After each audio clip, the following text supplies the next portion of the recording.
जनसंवाद न्यूज, सत्य आणि विश्वासाची बातमी। उल्हासनगर रेल्वे स्थानक परिसरात एका रिक्षा चालकावर मिरची स्प्रे फवारून जबर मारहाण केल्याची धक्कादायक घटना घडली आहे। गणेश सपकाळ असं जखमी रिक्षा चालकाचं नाव असून ते कॅम्प नंबर 4 मधील मराठा विभागात राहतात।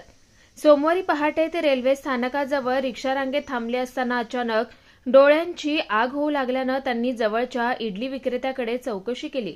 तेव्हा हृदय करमचंदानी नावाचा तरुण पुढे येत मिरची स्प्रे मीच मारला असं म्हणत वाद घालू लागला।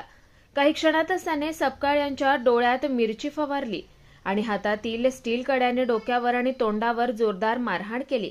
या घटनेनंतर परिसरात गोंधळ उडाला। इतर रिक्षा चालकांनी मदतीस धाव घेतली असता त्यांच्यावरही मिरची स्प्रे फवारण्यात आला। हृदय करमचंदानी हा आरोपी घटनास्थळावरून फरार झालाय। गंभीर जखमी सपकाळ यांच्यावर मध्यवर्ती रुग्णालयात उपचार सुरू आहेत। स्थानिक पोलिसांनी गुन्हा नोंदवून तपास सुरू केलाय। सर, माझं नाव गणेश हरिचंद्र सपकाळ, वय वर्ष 45, मी रिक्षा चालक आहे। उल्हासनगर 4 नंबर आपल्या स्टेशन परिसरामध्ये मी रिक्षा चालवतो। काल पण मी 4:15 वाजता रिक्षा लावलेली असताना स्टेशन परिसरामध्ये मिरची स्प्रेचा कोणीतरी मिरची स्प्रे खोलला, तर ठसका लागायला लागला। तर तिकडे इटलीवाला धंदा करतो, तर त्या इटलीवाले चटणी बिटीचा वास येतो का, तर मी त्या इटलीवाल्याला विचारलं, बाबा आजी तेवढा इतना ठसका क्यों लग रहा है, क्या है सर? तर तो बबू खूबचंदानी नावाचा मुलगा तिकडे आला आणि तो बोला मैंने स्प्रे मारेला है, मिर्ची स्प्रे मारेला है। त्याला बोललो, भाई काय क्यों तकलीफ दे रहा है, किसके लिए स्प्रे भी मार के कितना तकलीफ दे रहा है? तर त्याने शिवीगाळ केली। तर मी त्याला बोल, शिवीगाळ कशाला करतोय? तर त्याने तो मिरची स्प्रे काढला आणि माझ्या डोळ्यात मारला। त्यावेळेस डोळ्यात मारला आणि हातामधला काढला त्याने हातामध्ये घेऊन पहिले इकडे मारला, याचा मग डोक्यावरती मारला। माझा मित्र सुनील तावडे, हा पण रिक्षावरती होता। ह्याने मग सोडवण्याचा प्रयत्न केला, तर ह्याच्या डोळ्यात सुद्धा मग त्याने स्प्रे मारला। कारण काय मारामारी करायची? काहीच नाही, ना ओळख ना पाळख, काहीच नाही। कारण तो गुन्हेगारी प्रवृत्तीचा आहे। आता मग यांना गुन्हेगारी करायची तर हे काही ना काही कारण मी करतच राहणार।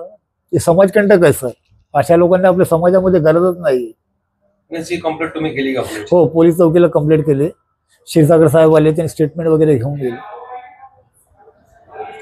आता तुमची पुढची मांग काय राहणार?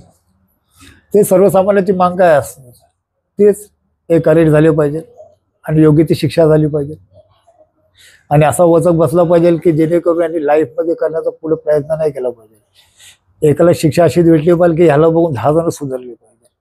आणि स्टेशन परिसरामध्ये जे चालतंय ना, रात्रीच्या टायमाला नशा करून येणं, पोलीस आले त्यावेळेस येत नाही, पोलीस निघून गेल्याच्या नंतर हे लोक येतात। तर तिकडे पोलीस चौकी जर बांधून दिली तर रिक्षा चालकाचं, जे येणारे प्रवासी जे लूटमार होतात त्याही खूप थांबतील सर। तर तुमच्या माध्यमाने जरा प्रसार माध्यमांनी पण थोडा आम्हाला साथ द्या आणि आमचा आवाज जरा वरपर्यंत घेऊन गेले सर, तुमच्या कृपेने जरा रिक्षा चालकांचं भी भलं होईल।